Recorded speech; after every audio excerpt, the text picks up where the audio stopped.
Hey guys, it's Dawn here, and I want to talk about stuff that you can do for fly control. I have several videos out on fly control because fly is a constant war with us and flies. Lasser hates flies. He's very thin-skinned. He's a thin-skinned thoroughbred, so he's very sensitive, and we just hate flies. And we have been here for maybe 13, 14 years, and our neighbors next door actually have expressed lots of gratitude that we stay on top of the flies so they don't have a fly problem. And they're like, yeah, that's really nice, thank you. So things that you do, okay? I think that it's a war against flies. So you have to attack them on all fronts. So first off, I think that one factor is me putting down this pine fines in his bedding. You'll notice that it's wood, and it's just wood chips, very fine wood chips, okay? Wood chips are usually bigger pieces, and pine fines are just smaller pieces. But what this does is wood is, especially as it gets smaller and smaller pieces, you have you have wood chips, pine fines, shavings, sawdust, which is pellets. Pellets are compressed sawdust, right? That's why when they get wet, then they puff up and they become sawdust again. The finer you get with wood, the more absorbent it is. Toilet paper is wood, paper product, just really, really super fine until it's very soft and very absorbent. So as you go down the gradient. So wood is absorbent, it dries out and stuff. We always pick out all of the manure, so there's no manure, and then we turn any pea spots, dig it up and turn it, and once the sun hits, then it'll dry that as well. So we want to keep all that clean. And then his eating area in here, this gets filled with flies because flies love the shade. They don't really like the sun that much, which is why I think a lot of horses stand out in full sun, is because usually their shade is filled with flies, and they would rather the sun than the flies. Plus, I mean, sun isn't that big a deal for horses. Anyways, but just saying. Flies at night, they like to roost on top. That is where they're safe. They'll go up onto ceilings. So look up at nighttime when they go to sleep. You can find them all sleeping up in there, and they're easy to pick off. And also, if you spray up there or whatever, you'll kill a ton of them, and then they won't be alive to bug you the next day. Then in the mornings, so this is all filled with flies. So I have to pick out the poop because Lasser's a dope and he likes to poop in here, so, which doesn't help. But right now, you'll see there aren't a lot of flies on here. See, not a lot of flies. There are a few flying around because it's, like I said, it's a constant war, but it's not like, it's not bad at all, okay? So then the other thing are fly traps. That's a fly paper, sticky paper. I only have the paper because I got it for free. I probably wouldn't buy again, but it is catching flies. And I figure any fly that is caught or dead is good. All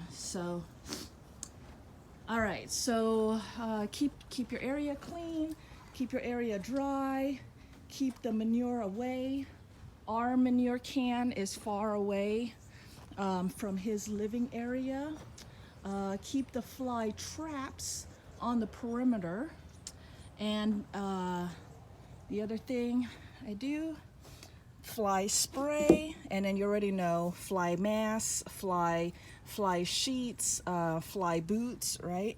Those can protect the horse. Fly spray, this is the one that I've been using for the last 12-ish years, and I love it. I need to get more. I usually get the gallons.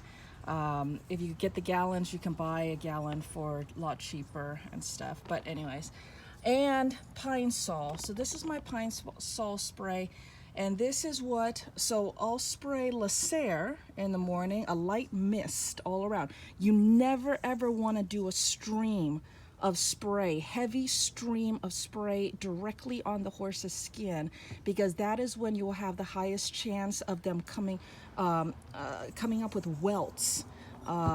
Oil-based is even harsher, because with the sun, combined with the sun and the thick layer of oil on their skin, they can really burn in the sun. But even water-based ones, the chemical, it's a strong chemical that can burn them, unless they're very sensitive. So I always do just a mist. You know how you're supposed to spray perfume, and you make a cloud of perfume and you walk into that cloud instead of spraying the perfume directly on you? That's basically the same concept, okay? Make this cloud of mist that they walk into, or falls onto them. Don't spray directly on them. Now, pine sol, you don't spray this on the horse, you spray it on the surrounding areas. So all that area, like the ceiling and the roof and the sides and the bars, not bars, but you know what I mean. All of that, and pee spots and poo spots on the mats. Even after you pick off the poo, it still has poo juice on it or whatever, or little bits of poo that the flies still love. So spray that with the pine sol. And the pine sol is oil-based. Usually has pine oil in it. And I think another thing is, let me finish one thought. Dang it, Dawn, finish one thought before you go. Some of them, it says has pine oil on it, and I can't see if this one does or not. But anyways, this is an oil base, but you do mix it with water, and it's a soap as well. So animals, bugs do not like soap and oil, and especially flying things. They don't like oil getting onto their wings, their delicate little wings. Now this is an eye irritant, and it's also, and I don't see,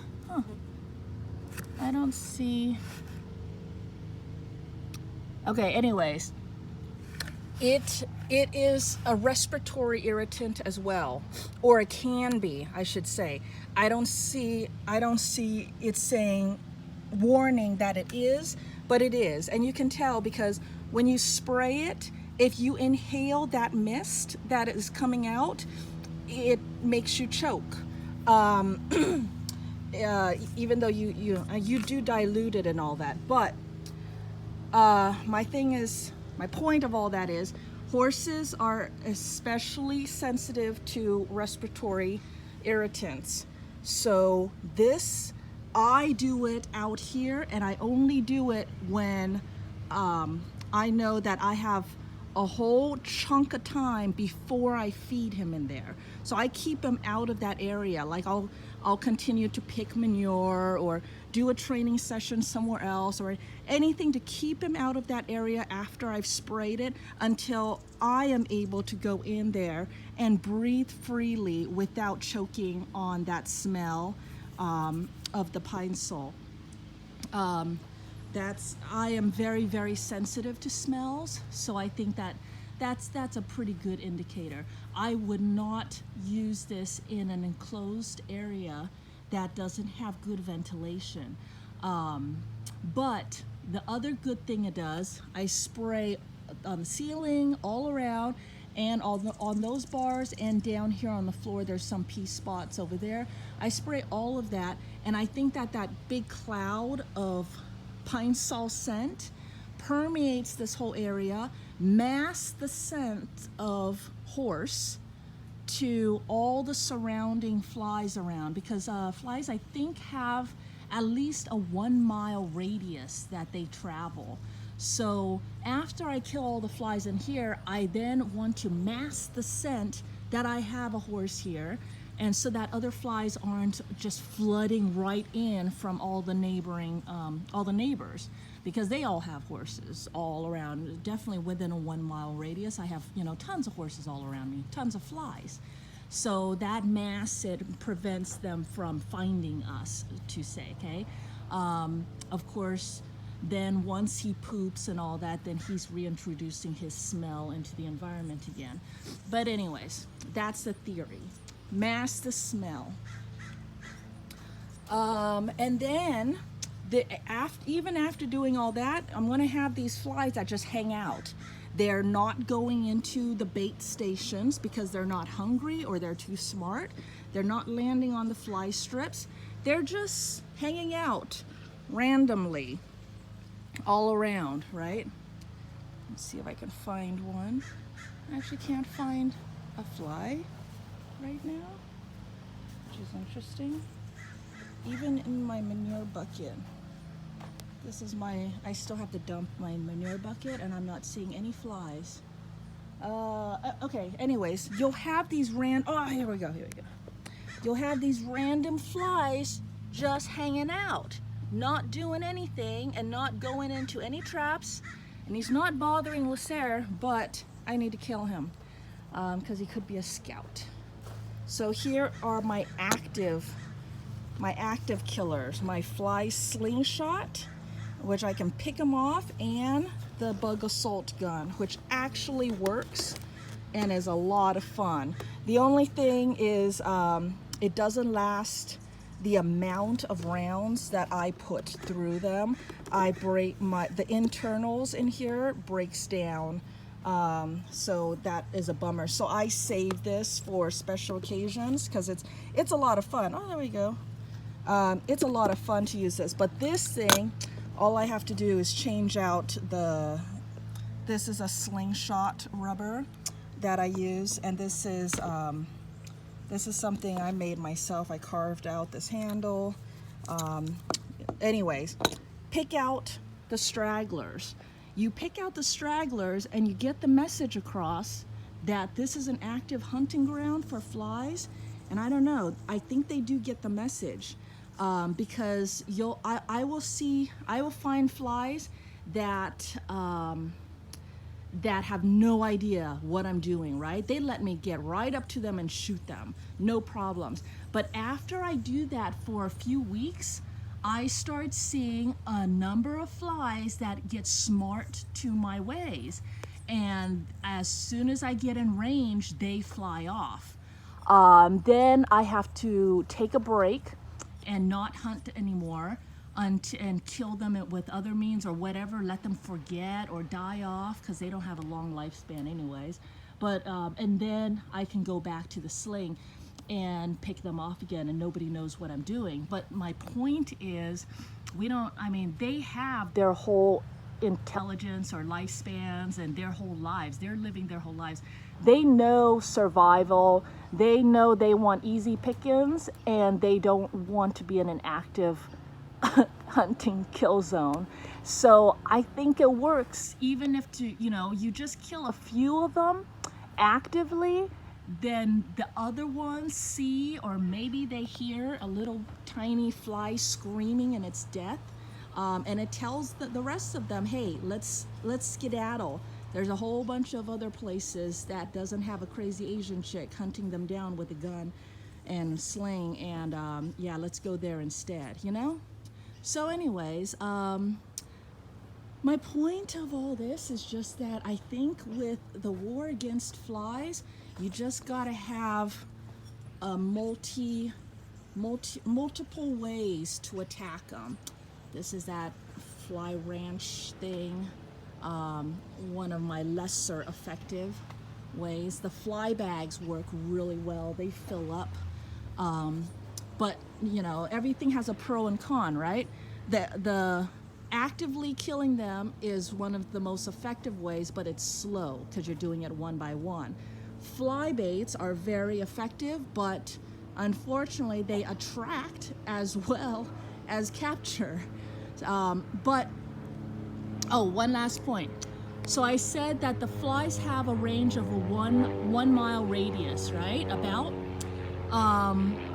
So my theory is if I kill all the flies in my area to where it's like this, very few flies around, then yes, other ones will keep coming in, but it'll take a while for them to come in, and that makes it manageable.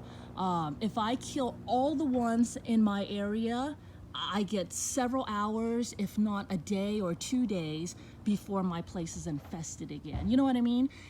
My point is, it is a finite amount of flies that I just have to deal with, and then we're in the clear until more come in from other places.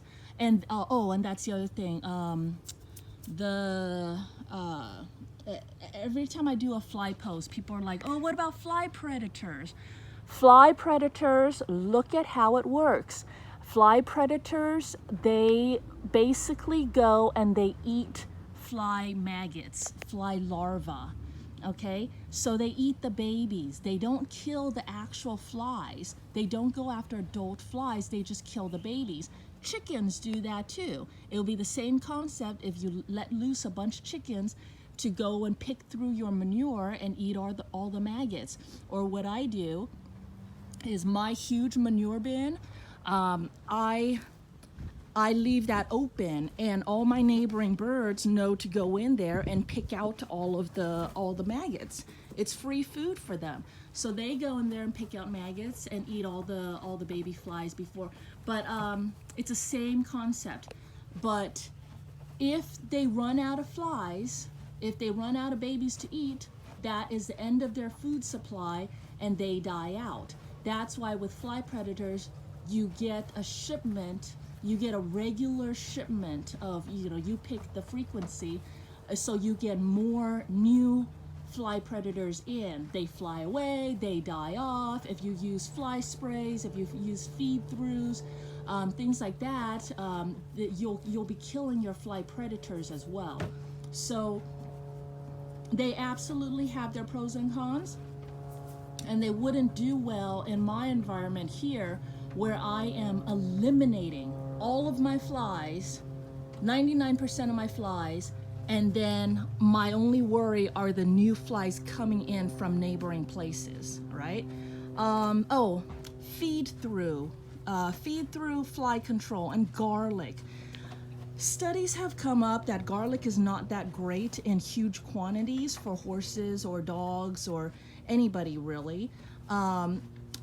That's why bugs don't like them. It's just that we can tolerate a larger amount than the bugs can, so it doesn't kill us, but it'll kill the bugs, right? Or at least repel them or whatever.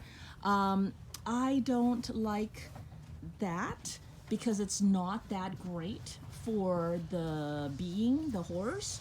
And I wouldn't do that to myself, so anything that I wouldn't do for myself, I'm not going to do for Lasser. Like putting bleach or fish in his water trough. No, I would rather manually scrub it all out, sparkling clean, and add new fresh water in there. I don't want bleach and fish pee in there. So it's a personal preference thing, but feed-throughs, not my thing. So those, here I'm showing you what my things are. And for our last note, I was gonna let you see, this whole time he hasn't had any stomping. He swishes his tail because there's probably some random flies around, or he swishes his tail all the time anyways. He's just a grumpy horse. But let me see if you can see. He's nice and relaxed eating. Well, that's another post. All right, so anyways, there you go. Hope that helps. I'm trying to cover all the different things that plays a factor in fly control, fly management, our never-ending war against flies. Hope that helps, and I will talk to you guys later. Bye, guys.